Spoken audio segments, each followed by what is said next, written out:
യൂസഫ് പഠാൻ ക്രിക്കറ്റിൽ താരമാണ്. എന്നാൽ തൃശൂർ ചാവക്കാട് യൂസഫ് പഠാൻ ക്രിക്കറ്റിലും ഫുട്ബോളിലും മിമിക്രിയിലും ഒരേപോലെ താരമാണ്.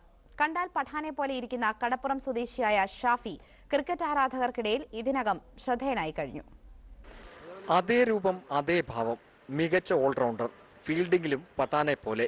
ഇരുവരുടെയും ജനനവും 1982-ൽ. ഒറ്റ വ്യത്യാസം, പഠാന് ക്രിക്കറ്റ് മാത്രമാണ് ജീവവായുവെങ്കിൽ ഷാഫിക്ക് ക്രിക്കറ്റും ഫുട്ബോളും മിമിക്രിയും എല്ലാമുണ്ട്.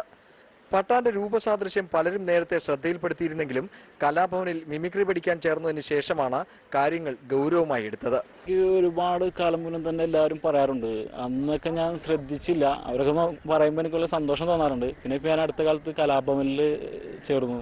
ഞാൻ വിജയകുമാർ സാർ എന്ന് പറഞ്ഞിട്ടൊരു സാറുണ്ട്, എന്നെ മിമിക്രി പഠിപ്പിക്കുന്ന സാർ, മോണാക്ട് മിമിക്രി പഠിപ്പിക്കുന്ന സാറ്. ആ സാറാണ് എന്നോട് പറഞ്ഞത് അതേപോലെ നടക്കണം, അതേപോലെ ജെയ്സിറ്റ് നടക്കണം, എന്നിട്ട് ജനങ്ങൾ എന്താണ് പറയുന്നത് നോക്കാൻ പറഞ്ഞു. പക്ഷെ എനിക്കിപ്പോൾ എവിടെ പോകുമ്പോഴും ഞാൻ ജെയ്സി ഇട്ടിട്ട്, കൽക്കത്ത ജെയ്സി ആയാലും ഇന്ത്യയിലെ ജെയ്സി ഇട്ടായാലും ഞാൻ എവിടെ പോകുമ്പോഴും എനിക്ക് എല്ലാവരും എൻ്റെ ഒപ്പം നിന്ന് ഫോട്ടോ എടുക്കാൻ വേണ്ടിയിട്ട് എല്ലാവരും ഭയങ്കര ഇത് കാണിക്കുന്നുണ്ട്. എനിക്ക് ഭയങ്കര സന്തോഷം തോന്നാറുണ്ട്. പഠാനോട് സാദൃശ്യമുണ്ടെങ്കിലും ഗാംഗുലിയുടെ ആരാധകനാണ് ഷാഫി.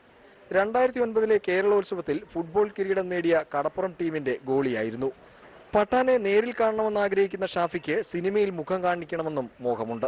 യൂസഫ് പഠാൻ എനിക്ക് ഇഷ്ടമാണ്. പക്ഷെ ഇന്ത്യൻ പ്ലെയർ, IPL തന്നെ ഇന്ത്യൻ പ്ലെയർ ആര് കളിക്കുന്നുണ്ടല്ലോ അവർ ഫോം ആവുന്നത് എനിക്ക് ഭയങ്കര ഇഷ്ടമുള്ള കാര്യമാണ്. പക്ഷെ പ്രത്യേകിച്ച് എനിക്ക് സൗരവ് ഗാംഗുലിയാണ് എനിക്ക് ഇഷ്ടമുള്ള താരം. ഭാവിയിൽ ഞാനിപ്പോൾ കലാഭവനിലാണ് പഠിക്കുന്നത്. ഭാവിയിൽ എനിക്ക് സിനിമയിൽ കയറാനാണ് എൻ്റെ ഏറ്റവും വലിയ ആഗ്രഹം. IPL-ൽ കൽക്കട്ട നൈറ്റ് റൈഡേഴ്സ് സെമിയിലെത്തിയാൽ കളി കാണാൻ കൊണ്ടുപോകാമെന്ന് കടപ്പുറം അക്ഷര ക്ലബ്ബ് ഷാഫിക്ക് ഉറപ്പ് നൽകിയിട്ടുണ്ട്. അതുകൊണ്ട് തന്നെ കൊൽക്കത്തയ്ക്ക് വേണ്ടിയാണ് ഷാഫിയുടെ പ്രാർത്ഥനയും കാത്തിരിപ്പും. ബിജി തോമസ്, മനോരമ ന്യൂസ്, തൃശൂർ.